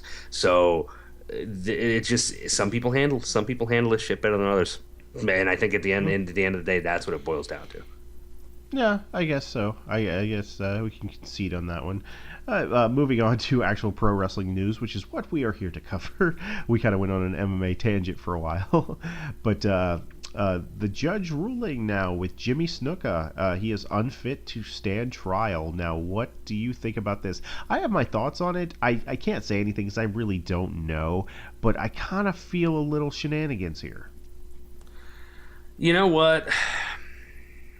To me, and I'm gonna be honest, and I don't know if I would call this controversial. Maybe it's a little tinfoil hatty, but to me, I think if this goes to court, then it just opens the Pandora's box of how did we get to this point.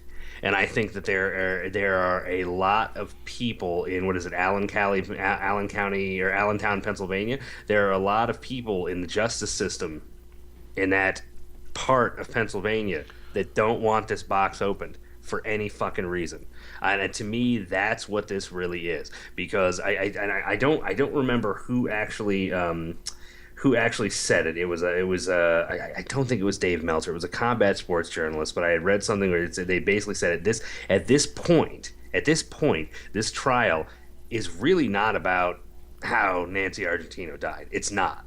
It's about how the fuck we got to this point where we're just now doing something about it 30 fucking years later. That's really the problem. And so when you look at it like that and realize that that's the reality of the situation, there are just motherfuckers that don't want certain things coming to light. And so the quickest, easiest way to brush it under the rug is to cop to this, to say that he's mentally unfit. Because sure, I'm not going to say he's not an old man and he hasn't been dealing with health issues, but it's pretty well documented. You can talk to a lot of people with ties in the wrestling industry who have known Jimmy Snuka for years, who have openly stated, Jimmy Snuka has been throwing on the dumb, incompetent island boy gimmick his entire fucking life. He's gotten himself out of so much trouble just by sitting there saying, "Yo, brother, I don't really understand what's going on." And thank you, that was my Jimmy Snuka impression. So I hope everybody enjoyed that. But it's not a new thing for him. So to me, this is bullshit. But what are you gonna do? This is our judicial system. I think when you sent me this article, my response was I just texted you back, justice. Yeah, I don't think I really have much to add to that. That's pretty much how I feel about it. And the only thing is I would love to know what happened to Vince's suitcase. That's the only thing, or briefcase. Well, you never will know because there's a gag order in place, so no one can actually talk about it. Absolutely, I'm sure there is. But moving on from that, Tommy End, who is pretty famous in the European and other circuits, in the indie circuits, has possibly be signing with NXT. They're very close to a deal there. And he's a super talented guy. He's based out of the Netherlands. From what I've seen of his matches, he has a very similar moveset and style to one Finn Balor and a couple other Japanese wrestlers. Kind of a strong striking style, but he looks like a very good find, especially with some of the guys that they are going to start pushing up to the main roster. He can actually take their place. I'm just wondering, and something that we talked about a little bit before the show, when it comes to these guys who have all these similar move sets, because really, I think the reason that people like Balor and Nakamura are getting over is because their move sets are very different. But maybe in the indie circuit they're not as unique because that's kind of the working style. So what do you do with someone who has to basically, who's a fantastic worker but has to come in and basically you have to tell them, listen, you have to change 90% of your moves because other people do them. Hopefully, they just don't tell him that. That definitely sounds like something. That sounds like the Vince McMahon way of doing business. I would hope that when a guy like this, from what little I know about him, gets to NXT, if he does in fact get to NXT, we should state, you mentioned that it's essentially a rumor, that it isn't confirmed, but at the same time, this rumor is born of comments coming direct from Dave Meltzer, who's not a guy known for being incorrect about these things. So the hope would be that he goes to NXT and they just say, "You do you, Tommy End," because anything else would be a mistake. I agree, but I guess when you look at it, are you really going to have? And honestly, I've seen him do the coup de grace, which I forget what he actually calls it, but it's a lot of his highlights in his matches. And are you really going to have two guys with the same finisher? That's just kind of a no, you know. So and there's a lot of stuff he does. He does the running knee into the corner, a la CM Punk, and now a lot of people that do that. I guess he'd be fine if he was doing the super kick because everyone can now do the super kick. Well, and I think that's, that would be my argument, is like, is it really that big a deal if you've got two separate guys, especially if Balor's moved up by the time he gets there? Is it really that big of a deal? Because he does perform his chest stomp a little differently. Like Finn has that like that full extent, like fetal position curl up that he does, that just makes his look unique and different, which is why it so easily carries a name like coup de grace without anyone really questioning it.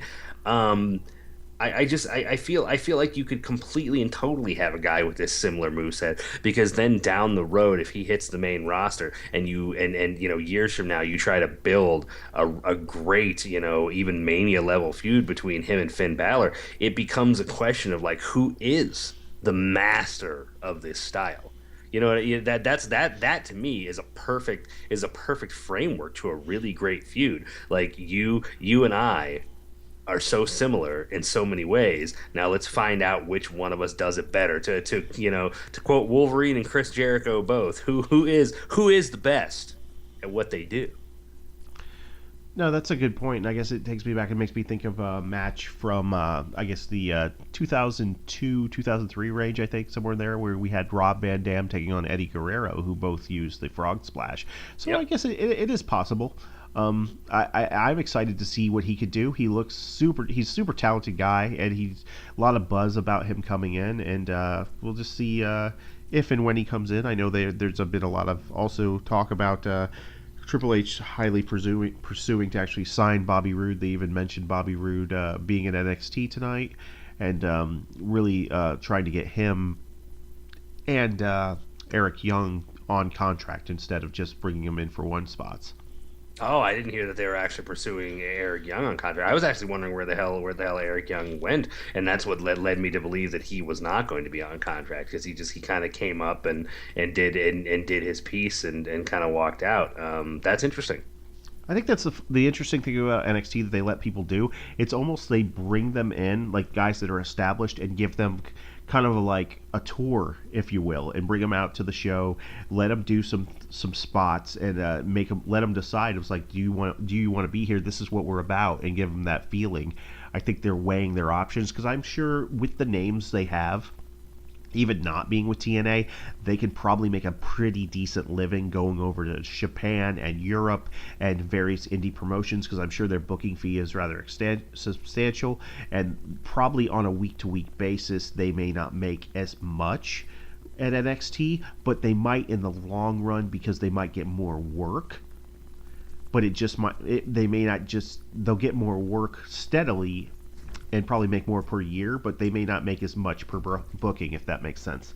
But they did have a mention of Bobby Roode, and I almost thought that he was going to have some sort of part played in the main event here, because they mentioned him right before the main event in the broadcast. So, but it looks like a couple of different guys they're going to go after. All in all, though, I think it's been a really interesting week in both, I guess, the world of combat sports and the world of professional wrestling. I'm really excited to see where they're going forward in Money in the Bank. I know we didn't really touch on Raw this week, but Raw wasn't really that great. There wasn't a lot that I have to say about it. I mean, it had its moments, but as I'm sitting here, and because we're doing it a day later than what we usually do, I don't have really anything that memorably stands out about Monday Night Raw.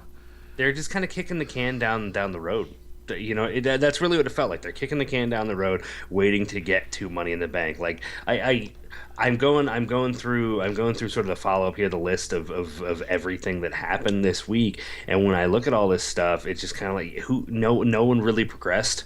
No feuds were really genuinely moved forward in any meaningful way. There was a bunch of dumb Teddy Long spots that didn't really make a whole lot of sense. It was just mixing everybody up, everybody in the Money in the Bank match up to try and get some kind of fresh matchups, even though we just saw Kevin Owens, Dean Ambrose again for about the fifth time. Bob Backlund was back, actually repeating the spot from SmackDown the week before. It wasn't even a fucking new vignette. It was the same fucking thing. It was annoying as hell. They tried to trick us with the Dana Brooke segment. I don't think anyone thought she was gonna fucking turn. Nothing about it really came off. Nothing. The only thing that really got moved forward was the only thing that it really seems like Vince cares about right now, which is AJ Cena, and by proxy, the Club and the New Day. That's really it. Yeah. No, and I think I don't know. I feel like it's kind of a waste to throw all those teams into a fatal four-way. Like I think it's because they want them all on the show. But I think that's kind of a waste to do that. You should really just go with the Vaudevillains, Enzo and Cass another round. They should be having a blood match. They should be having a proper feud, because they still haven't gotten to settle the beef of Simon Gotch injuring Enzo Amore. Yeah, and then or at least how they should play it. You know, I know it wasn't anybody's fault, Bubba Ray. Yeah, let the New Day and the Club have their little thing going on, and have them, have the Club take the titles or whatever they plan on doing with it. But not very memorable. I think they're floating through the rest of the month. I've even read that you can probably just skip the 4th of July Raw, because they're planning on it being a throwaway show, because of obvious ratings are going to be at an all-time low. So I think Vince is basically going to phone that one in. Yep, I've heard that as well.